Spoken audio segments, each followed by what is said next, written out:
Welcome to the Business of Hearing podcast, the #1 marketing and practice growth podcast for high-performing private practice hearing care leaders. It's Friday, and this is my end-of-week roundup of what's top of mind after 7 days of helping some of the world's best private practices to attract high-quality patients, fight the evil forces of manufacturer-owned chains, and be impossible to compete with. My name's Ollie Luke. Pull up a chair, pour yourself a drink, and let's have a chat. So welcome along. Let's get into the goods, because the goods here is how do we help maximize the success rate of your providers? How do we help them to help more patients to say yes rather than maybe? And how do we grow that all-important help rate, success rate, close rate, whatever term you want to apply to it, especially when you've got a big team of providers where training becomes challenging and they all have different strengths and many hate the sales talk. So I want to share that with you because this is probably one of the biggest areas that has influence on the success of your practice, right? We know the goal is how do we get more patients, how do we get them to spend more often, and how do we get them to spend more money? And the way that we can have more say yes is one of the biggest things. That means that if 100 schedule, if 70 say yes rather than 30 say yes, then that's going to be pretty significant to the amount of revenue you collect and the size of your practice. And it's all in exchange for the same number of patients trusting you in the first moment to come and schedule an appointment with you. So that's what we want to get into. We all know the importance, but we all know the challenges that exist right now. And that is that typically the owner of the practice is a rock star at this. You were great at it, therefore you started a business. And as you grew the business, you maximized your skill that you had. And then as you hired more, you realized that that was a skill that was pretty unique and it's quite difficult to train others. Now and then you get a beauty kind of miracle situation where a dream provider walks in that's you 5, 10, 15 years ago that also has the ability to close at the same level as you. But in many situations, it's a lot of training. And then it becomes sales training, and then you bump into the stigma that people don't want to be selling, and it gets really, really difficult, especially when you've got a bigger team. So let's talk about some of the things that you can do in order to help your team to increase their help rate, help your team in order to have more confidence in helping patients make a decision and reach a point where they're ready to progress with treatment. I will be very, very clear. I am not a sales expert. I am not sat here saying, here's how your team should grow their sales with direct sales training. That it really isn't my bag. But I have a very, very strong belief that the job of sales is to fill in the gaps that have been left behind by marketing. And with that, if you can do the hard work with marketing, you can make the sales easy. And I think there's a lot of things that you can do in order to make the pressure, the work, and the skills of your team having to help patients make decisions a lot easier through marketing. And Mike and I, who is behind the camera, were speaking about this. I've just bought a new car. It's a nice car, a car I've wanted for a very long time. And we spoke about how easy the salesperson had it at that dealership. Because they're in a dealership of nice cars, nobody really goes in and they've got to do the hard work in order to sell. Like most people go in because they've somewhat decided that they want to buy that car and they've wanted to buy it for a period of time. The job of the salesperson in 15 minutes was they made a coffee and provided the paperwork and they sold a car and got a fat commission off the back of it. Now, if I went to a dealership, let's call it a used car dealership, the work that would have to be done for them to convince me to buy one of those cars, that would be the sales work. And this is what I mean by marketing and sales. The marketing and why people choose you, why people come to you will be significantly easier for the sales team if it's done correctly. So let's jump into this. And I've got a few things that I want to walk through in order to help this. First things first, there is a bit of a hidden agenda behind this podcast, and this is a prime example of the exact point I'm trying to make. Like, this podcast makes our sales very, very easy. When somebody's interested in working with us as a practice and they've been listening to this podcast, they turn up educated, they turn up pre-sold, they turn up knowing that we know what we're talking about, and it means we haven't got a sales team in our business. It means that we don't have to put a lot of effort into trying to convince people to make decisions. It means we wait for people to be in a situation where they're interested, we have a conversation, and more ensure, is this the right fit for a long term? And because of that, everything becomes a lot easier. And you can do the same here through that education in advance. And there's 3 things I would be doing in your circumstances right now. Number one is your marketing needs to be on point. And what I mean by on point is you need to have identification and specificity on the types of patients you want to work with.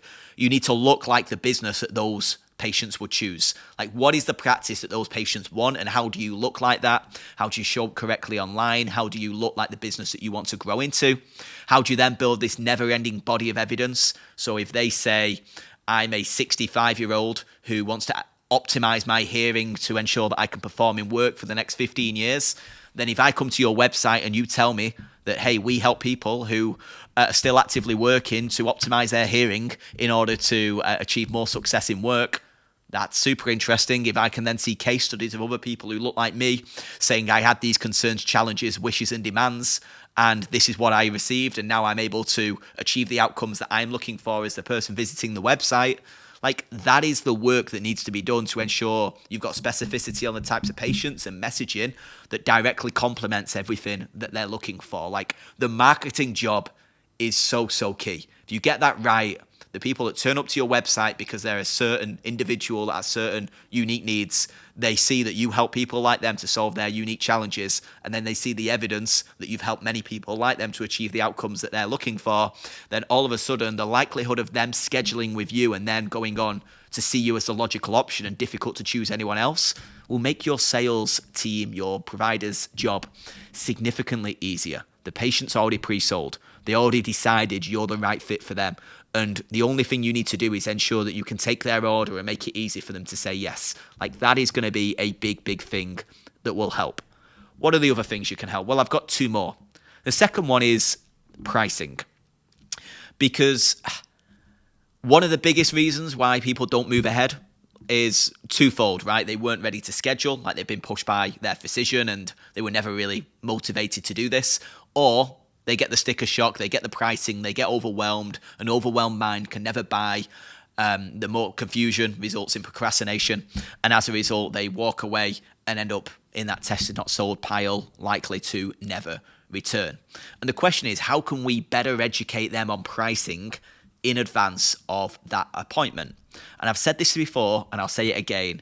I think that every practice should transparently publish their pricing on their website so people can read it and understand it in advance of an appointment. Now, we'll get into the details in a minute, but just imagine what that would do. If a patient knew your price, knew how much it was going to cost, knew what the investment required would be ahead of scheduling that appointment, what is the likelihood of them moving forward? Like, what other objections could they have? The only objection they could have is that they didn't like you or you offered a different experience than they was expecting. If they've chosen you out of all the other options available, they understood your pricing, they turned up and you delivered on your promises, like, the likelihood of them saying yes and progressing with treatment is so high. Now, that is a nice thing. I think we can all agree that, but let's get into the specifics of pricing. Because the reason that most practices don't publish their pricing online is because their prices suck.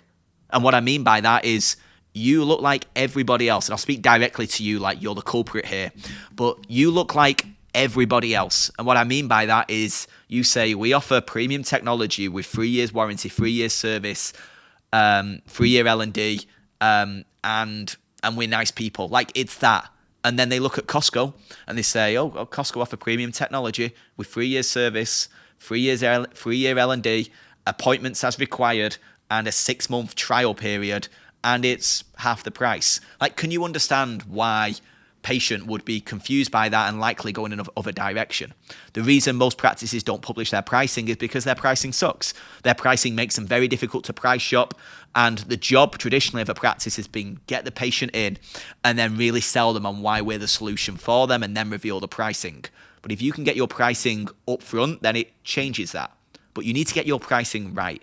And what I mean by that is, you can be an apples versus apples comparison to some of the cheaper alternatives on the market, because what you deliver is significantly different to a Costco, but you don't articulate it very well, because you deliver significantly more, you follow certain practices, more love, more care goes into the fitting, there's significantly more that happens from a follow-up perspective. Like, this is a journey, not a destination. You're not selling a widget, you're selling a solution and a treatment plan. And the more you can educate on that and line item it so the patient sees what you offer and nothing else can compare, that's the situation where you can put your pricing on your website. Because If you say, here are our treatment plans and our all-inclusive, which includes 5-year service, a 4-year warranty, premium technology, plus this, 1,500 trading credit towards purchase of upgraded technology within 48 months, this. Like if it becomes a big, long shopping list of everything that they get by working with you for a price point, they look at that and they go, wow, that's comprehensive. What do Costco offer? Technology, 3 years warranty, 3-year service, and a 6-month trial. All of a sudden now you're difficult to price shop because you're offering something significantly different. And this is the work that needs to be done before you can ever publish your pricing on your website. Is the goal of this is to make you impossible to price shop and allow nobody to be able to compare with you, that when they read what you offer is so significantly different to others that you just become category of one and the logical choice for the types of patients that want high level of service and high quality care. So let's back up, right? If you want to grow your help rate without directly putting sales training on your providers, get the marketing right, publish the pricing in advance of the appointment so the patient is better qualified. What's the third one? The third one is education. And here's what I would be doing in your situation right now. That gap between a patient scheduling an appointment and a patient turning up for an appointment, who in your organization, who in your practice should record some form of educational content aimed at prepping, pre-framing, and pre-selling that appointment, pre-selling that experience the patient's going to receive at the appointment. So let's play it through. Patient schedules. It's like, okay, you're in with 2 weeks with Dr. Smith. Perfect. Ahead of that appointment, we have got an online seminar for you to watch. It's really important that you watch it. It's going to help you best prepare for the appointment and ensure that we're going to be perfectly suited to maximize our time together. Can you agree to watch that, Mr. or Mrs. Patient? Yes, I can. Okay, here's the video. And this is maybe you as the owner. It may be somebody who's senior in the practice. But if that video is, hey, you're watching this, you've got a patient, an appointment coming up, you may be a little unsure what to expect. Let us just give you a lay of the land. So many people believe hearing aids are a solution to a hearing loss. In fact, hearing care is significantly more important. This is the misconception that many people have. This is how it should be. Like, you can educate to ensure that when they turn up, they're 99% already decided and educated and prepared and pre-sold and pre-framed that you're there to support them and be the perfect solution for them. Once again, how easy does that make it for your providers? Your provider sees the patient already understands, they're educated, they understand that you're the people that can help them with the challenges that they have, and then it simplifies that patient decision-making process dramatically. So like, these are the areas that are, once again, often overlooked because everybody's focusing on the old school approach from the 90s of schedule people any way you can through newspaper ads or commercials. It doesn't matter, just get them through the door and then we'll try and use our magic sales wizardry in order to get that patient to say yes to moving forward with a solution. But if you're looking to scale and you're doing it in today's world where patient education in advance of even scheduling an appointment is so significant, especially with that boomer market, the game is very, very different. And how can you have your marketing do all the hard work to make the sales easy? How can you pre-record content training and education in the same way that I am subtly doing with this podcast to ensure that when people do speak to you, they're already educated on how you can help them, trust that you can help them, and know that you have the solutions to the challenges that they're facing? And then how do you make the pricing piece nice and transparent so that they have no unknowns going into that appointment which could delay their decision-making process, and they've done all the research in advance, so it's super simple in terms of what they need to do when they're face-to-face with your providers. But these are the things, right? You get this fixed, you get your team helping 10, 20, 30% more people say yes through the work that doesn't even result in your team making any dramatic changes, just dealing with easier patients that are more ready and motivated to progress. Like, that is the game. Like, this isn't really hard work, right? This is work that needs doing once very, very well, especially in an educational piece prior to that appointment, or the pricing. The marketing is a never-ending game where you've got to continually deliver the basics to a gold standard consistently. But like, this is work that makes everything else easier if you do it. But most practices are looking for the silver bullet, the magic thing. What's the secret? What's the secret? What's the secret? Like, there is no secret. This is the game. You've got to do the work. You've got to speak to the types of patients you want to speak to. You've got to show them you're the logical option. You've got to educate them in advance and be very, very difficult to compete with, that they look at you and look at everyone else and nothing compares. So hopefully that's helpful. I always think that one of these podcasts one day, I'll just give you this secret that makes everything easy. That will be the day. This is all work. But as always, and as I've hinted throughout this, if you want help to do the work, then we're always looking for great practices to work with that are proven in a good position, that have revenue, happy patients, a track record of achieving outcomes for patients, and now they want to go to the next level. And that's what we help practices to do. So if you are interested in working with us, just go to orange-gray spelled gray.com, and you'll see a little bit of information about how we may be able to help. But hopefully that was helpful. Once again, I appreciate your ears. I appreciate your time, effort, and attention. I know how busy, stretched, time poor you are in many areas. So the fact you lend me your ears, lend me your energy, and lend me your time once a week is super, super appreciated. And I'll be back next week with another episode with, once again, a big promise that I'll maximize every moment that we spend together to give you as much value as possible. I'll see you there. And there we have it. Another episode has come to an end, and I have a quick favour to ask. If you have found this helpful, then who do you know who should listen to this podcast? I strongly believe a rising tide lifts all boats, and right now, private practice needs to stick together to fight these big, gormless groups and these manufacturer-owned Goliaths that are looking to take market share from us. Consider who should be listening, pass on the word about the Business of Hearing podcast, and I'll see you again next week.